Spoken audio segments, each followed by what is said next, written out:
What's up, guys, and welcome back to See You Out There. Welcome back to another video, and welcome back to a fresh new Wednesday how-to video.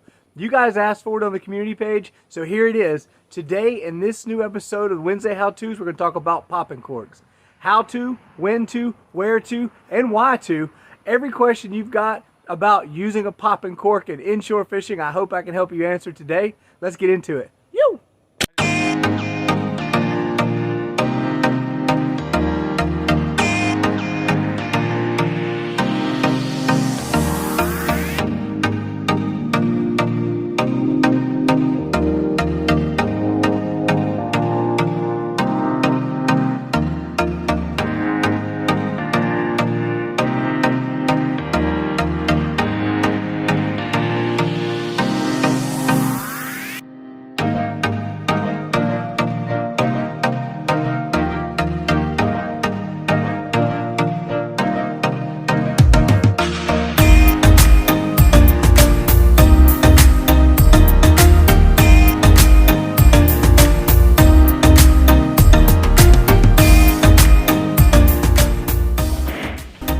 What's up, guys, and welcome back to See You Out There. Welcome back to another Wednesday how-to video, and welcome to popping corks. You guys asked for it. I'm going to do my best to explain to you the rhyme and reason behind this lure or this presentation type, how to use it, when to use it, the best applications to use it, and see if we can't get your questions answered.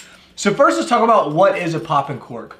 A popping cork is nothing more than a flotation device set on a piece of wire or heavy gauge string like this one with rattles. This one has a series of metal beads, a washer, it has some plastic beads on top. This thing is made to do one thing, and that's to make noise and attract attention. So if you've got a regular cork that hangs onto your line and you slip it on and tighten it down, to me that's just a float, a bobber, a regular cork. It's not a true popping cork.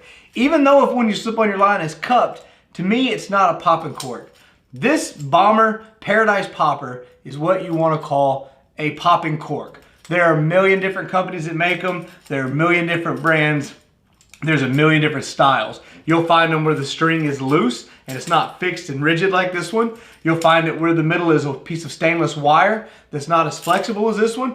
You'll find a lot of different ways that popping corks are made by a lot of different companies. They all are good. They all have their applications. They're all the right popping cork if that's your favorite. This Bomber to me is the best one I've ever found. And the reason being is because of this flexible wire or plastic coated wire here that it's on. Most of them are a hard, stiff wire, stiff stainless wire. And when you catch a fish, it'll bend, it'll kink. And then you can never get that out because it doesn't have that flex in it. So you end up trying to bend your kink straight so your popping cork moves freely. If the cork and the beads don't move freely on the wire, then the popping cork is null and void. It's not a popping cork anymore, it's a bent flotation device. So that's what a popping cork is. Let's talk about now what a popping cork is designed to do and how it helps you. What you'll find is multiple shapes. You'll find this shape here, this cup shape, and you'll find more of a cigar shape that doesn't have the cupping. I like the cupped. I think I get a better noise out of it. The cigar shaped ones work just as well, no issues. But what this is designed to do is to create noise, create havoc, and simulate a feeding event where redfish, or trout, or whatever your target species are feeding on a prey item, and they're creating a lot of noise. This generates interest in the other prey fish or the other pelagics or the other fish that you're targeting, and they're going to come to investigate. So this is an attracting device. And when this attracts a fish, what you're offering on the other end of it is the reward. They come to investigate the noise. They see or hear the noise. They see a bait behind it. Feeding ensues. Bob's your uncle, you've caught a fish. It's a very, very intelligent style of fishing. And what you do with this is you throw this out there, and we'll talk about two different ways of rigging it here momentarily, and we'll talk about when to use it. This is just a general premise of how to work a popping cork. Throw this popping cork to where you're fishing and let it settle. In this situation, we're gonna have a salty head jig head with a hooked up baits under it on about a 2-foot leader. We're gonna tie one of those in a minute and show you. And this is suspended underneath it. You're gonna throw this in and let it settle. The beads are gonna stand this thing straight up. The jig head's going to allow your hooked up baits or your other soft plastic. Berkeley Gulp is a very, very popular one to put on popping corks due to the scent factor. And you're going to let it settle, and then you're going to give it a series of hard jerks. You're going to jerk it very hard, and you're going to get that rattling from all the beads. You're going to get the popping from the cup and the cork popping the water very loud like a cup face popper plug or a top water. And you're going to move. That violent strike is going to cause your bait, whether it be a live shrimp or an artificial, to jump and settle behind it when you jerk it. So that noise, that commotion, that racket is meant to mimic feeding fish. And then when you let it settle, the cork goes back into a neutral position, the lure falls back down to the bottom or near the bottom, and then it settles and everything's calm for a few minutes. The trout, the redfish, the flounder, whatever it is you're targeting is now looking for that feeding sound so that they can get in on the action. Minute, 30 seconds, 2 minutes, 5 minutes, whatever your style of working a popping cork is, and everyone will tell you something different. Some guys like to pop it 3 times, wait 30 seconds. Some guys pop it once, let it sit 5 minutes. Your style of fishing is going to dictate how often you pop a popping cork. I'm a very impatient person. I work them like a topwater. I keep them moving. Maybe why I'm not the most successful with them. But you want to let the cork do its work, let the bait sit still, and then imagine this thing is sitting there. You're in a 2 foot of water with a 2 foot leader. This jig is on the bottom, and then all of a sudden, boom, you get a loud pop. Boom, you get a loud pop, and from behind it jumps our hooked up bait paddle tail, or our Berkeley Gulp, or our live shrimp.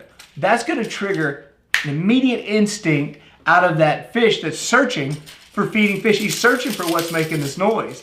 And he finds it when this jumps up in front of him. Hookups. This is a wonderful way to attract fish. It's a wonderful way to fish flooded shorelines. It's a wonderful way to fish rock jetties, rock walls, around docks and piers, around heavy structure where the water's a little bit deeper. Obviously, if we're sight fishing reds in 6 inches of water, this isn't the right lure. This isn't the right presentation. But if you're in a deeper flat, 2 foot of water comes up to the bank and you've got a little bit higher bank with some relief and a little undercut, this is your lure. You throw this in there and it's searching for you without you having to make 100 casts. It's calling the fish to you. So now that we've gone into where to use it, we'll talk about that part now. Some of the places I'll use a popping cork. I use a popping cork around the jetties a lot. If you look back in some of our past videos, you'll see Corey and I using popping corks to target trout and sheepshead around the jetties. The jetties, as we all know, if it's 10 foot of water and the jetties are 2 feet at the top, well, those jetty rocks are stacked like a pyramid from the bottom all the way to the top. So I see 3 feet of rock, 4 foot wide out of the water. Well, there's 20 foot wide of rocks tapering all the way down to the bottom to allow that thing to be stable. So if I take a Carolina rig and I throw it up to those jetties, well, all it's doing is landing on that rocky pile of rocks. 7 times out of 10, 9 times out of 10, I'm gonna get hung up and I'm gonna get rocked. And then I'm gonna have to break that lure off, break that 1/4 ounce egg weight off, retie a leader. What this allows us to do is to fish right up on the rocks without any weight and safely target trout, sheepshead, and black drum that are up higher on the surface without getting down in it. So what Corey and I'll do is we'll take and tie a 2 foot, maybe even a 3 foot long leader under the popping cork. Throw it as close to the jetty as I can, let it settle, and then 1 or 2 big giant pops just to get the attention of everyone around. And then with that live shrimp on the bottom or whatever I've got to it, I want to let that settle in the current and let that bait flutter back down that 2 to 3 feet of the leader length. Let that thing float 5 or 10 feet with the current. Nothing hits it. Another boom, violent pop. Boom, a violent pop. Let it settle. Remember, this is attracting fish. So you want to make noise with it. You don't want to be subtle. You don't want little pops or little small jerks of the rod tip. You want to make some ruckus. And then what you'll discover is how much or how little it's working to get the fish to you. Don't be afraid to make noise. So anyway, I'm working the jetties. Fish hits it. Now it's turned from a popping cork into a bobber. Now it's a clear indication. Lure's going underwater. I come tight. If I've got a shrimp on a circle hook, I just come tight and the hook is there. If I'm throwing a hooked up bait on a salty head jig head under here, now I reel tight and I set the hook and I've caught that sheepshead or trout off the jetty. A wonderful, wonderful tool when fishing the jetties. We're going to do a jetty video later on, and we'll cover the 3 different techniques then. But this is a great way, jetty fishermen, put this in your arsenal, tie you a 2 to 3 foot leader, close to the rocks as you can get it, a couple big pops to let the current take it 5 or 10 feet. A couple big pops, let the current take it 5 or 10 feet. Once it gets out of range and it's no longer drifting, it's sitting in the current, cast it back up current as far as you can and repeat the process. You'll find out that this thing will catch you fish at the jetties 9 out of 10 times. It works very well with live shrimp, live finger mullet, live bull minnows, live croakers at the jetties. Another place to use a popping cork is over deeper structure. If you're fishing an oyster reef in 3 to 5 foot of water, if you're fishing some sort of rock bottom or some sort of submerged structure in 3 to 5 foot of water, and you don't want to get all the way down, you want to keep that lure up high, a popping cork. In West Bay, there's some oyster shells all over the place that are in 3 to 5, in some cases 6 foot of water. This is a great, great way to fish those. If you don't want to fish the bottom, if you're getting hung in the oyster shells, or you feel the trout are feeding up at a mid-level, this is a great way to do it. You can throw these things a mile. Throw your hooked up bait, your 2 foot leader, throw it as far as you can, same way, and pop that thing back, let it settle, let your lure or your bait sink, let it rest, let that popping cork do its thing. Count of 10, count of 20, count of 30, whatever is working for you. 1, 2, 3, big violent pulls, let it settle, and continue that process over that deep shell or that deep structure or that deeper gut that you're fishing, or that deep grain that's coming out of the back of a marsh somewhere on an outgoing tide. You're fishing a deep drain that's 3 feet, the surrounding water is all a foot. That's a great location. Throw it up current, let it come out with the tide, popping it in that deep gut or that deep channel that's coming out of the back pond, and the fish will find it on their way out. Another wonderful place to use this is up against shorelines. Not a 6-inch shoreline, not a super shallow shoreline, but these Texas marsh shorelines where it's 2 feet, 3 feet, right on the bank of that marsh, right where that water floods out and has cut that beautiful little back stream from that back pond out to the main bay, and it's 2 to 3 feet deep all the way up to the wall. This is a wonderful bait to use there because those flounder are laying up against that edge, ambushing prey items coming around the corner with the tide. Redfish are cruising that shoreline or cruising that edge looking for bait fish. Trout are cruising around back and forth looking for shrimp and everything coming out with the tide or coming in with the tide. It's a great place to use this item because you can throw it around a point and pop it once or twice on the point where an eddy of a current's at, and let it sit in that current for a second, and then pop it back out of that current back around the corner on that good exposed shoreline with plenty of water. This is a great, great area to use a popping cork.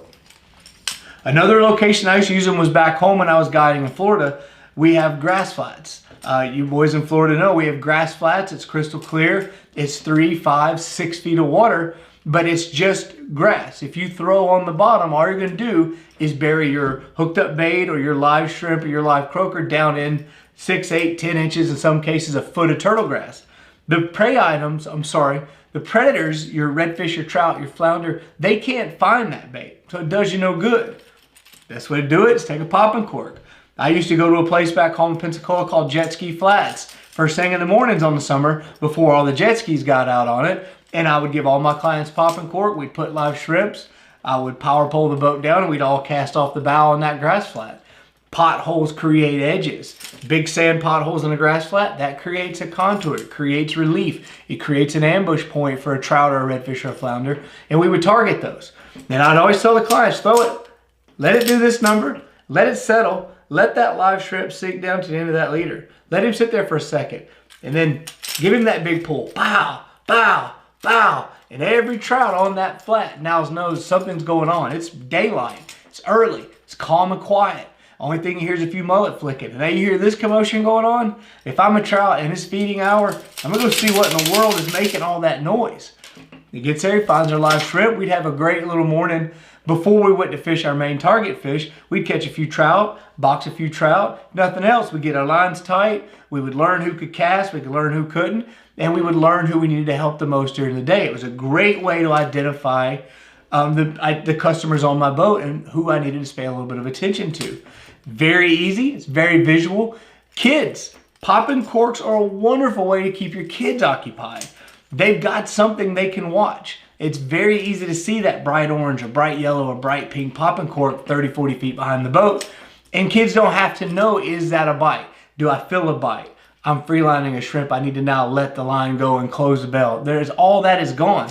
All they need to know is that cork is gone, reel like crazy. Especially if you pair a live shrimp up with a circle hook like this 5/0 Owner Mutu Light, you can give your children this rig right here and you don't have to worry about them missing a bite or missing a hook set or losing a fish. The circle hook's gonna do the work for you. The popping cork's gonna do the work for you. Pin a live shrimp in the tail, throw it out there, hand the rod to your son or daughter, and let them jank the rod. They're not gonna scare the fish. I'm an anxious kid. I'm hyperactive. This works beautiful for me, so I can only imagine if I was a 5-year-old on the back deck of a boat that just wanted to make racket. This is a beautiful, beautiful, beautiful way to attract fish and keep your kids occupied, keep them entertained, and make sure they're catching fish by themselves. They don't need you to hook it and hand it to them. This way, your boy or girl is doing it themselves. They're a big boy. They're hooking fish and reeling them in. So that's another great way to put a popping cork in your arsenal and make sure your family enjoys fishing with it. All right, so the next thing we're gonna talk about is how to rig a popping cork, what to put under it. In the last few minutes, you've heard me talk about jig heads and circle hooks. So that's the only two ways I typically fish a popping cork. I'll either fish a jig head with a soft plastic, like this Salty Heads jig head and this Hooked Up Baits Pearl and Chartreuse mud minnow. I'll take one of these if you're fishing a tournament, redfish tournament. I guarantee you if you're fishing a redfish tournament, anywhere on the Gulf Coast, from Port Mansfield, Texas, all the way to Key West, Florida, you're fishing an inshore tournament. There's pros throwing a popping cork. If you watch the Elite Series, the HT Series, and you watch those guys that travel the Gulf Coast, those top 12 anglers on the planet for chasing redfish, how many times have you seen them throwing a popping cork?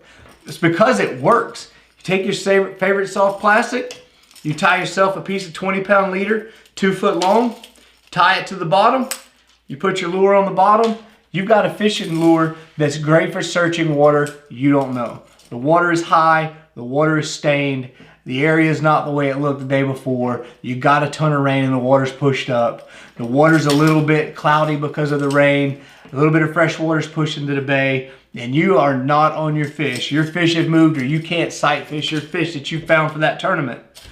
Here's your answer. Tie your 2 foot leader underneath the popping cork, go find you a good shoreline where the fish were, and just go to banging.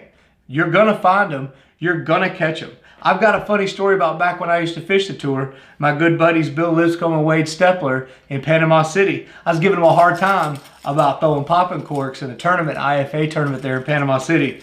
Those boys cashed a check, knocked me out of a check, and I had to hear about it for a couple years after that. So these things, I've gotten beat by them in I don't know how many tournaments. So they work with artificials under them.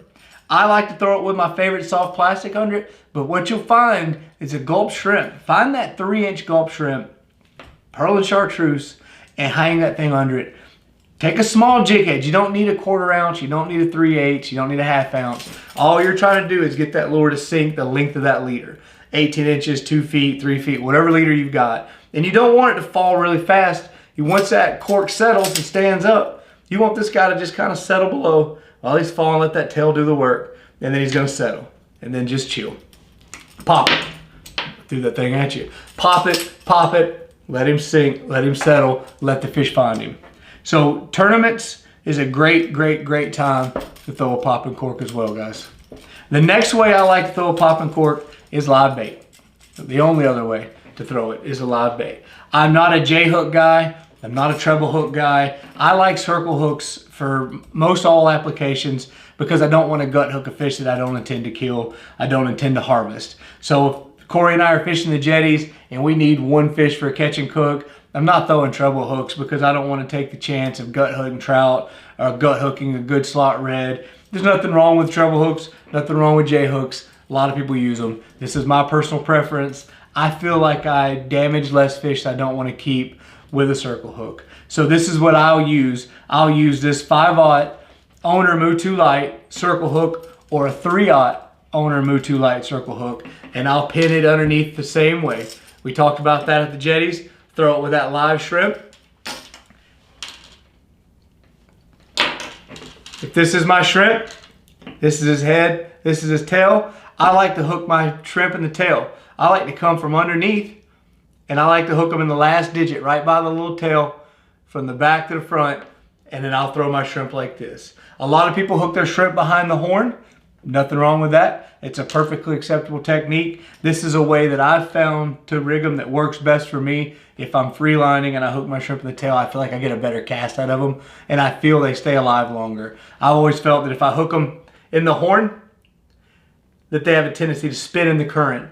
And I don't want spins, I don't want twists. So I tail hook them. That's a whole nother video. We're gonna talk about rigging live shrimp. Right now we're talking about popping corks. Anyway, throw your tail hook shrimp or your horn hook shrimp out into the current. Use that popping technique over the flats, over the oyster bars, over the jetties, over submerged structure, around docks and pylons, around bulkheads, around guts coming out of marshes, any kind of structure you can think of. These things will do the trick. It's a very, very effective way to fish, guys. I hope this helps somebody. I hope this is the information you wanted. If this isn't what you wanted, I didn't cover the content correctly, ask me questions down below. Feel free to ask the comments, and I'll answer anything you got down there. If I missed something, a piece, let me know. I'll hook you up. I'll take care of you. Shoot me a message, and I'll shoot you an answer back. I try to be as thorough as I can with these. And again, guys, these are my opinions. This is what I feel like works. Obviously not the best fisherman in the world, or I wouldn't be fishing by myself, but I enjoy teaching, I enjoy fishing, and I enjoy sharing what I've learned over the years with you guys. Thanks again for watching. Hope you enjoy these how-to videos. The next couple videos we're going to be doing how to launch a boat solo, how to throw a cast net, how to hook a live shrimp. We've got them stacked up. We really appreciate all the positivity. I'm glad you guys like them, and remember, we'll see you out there.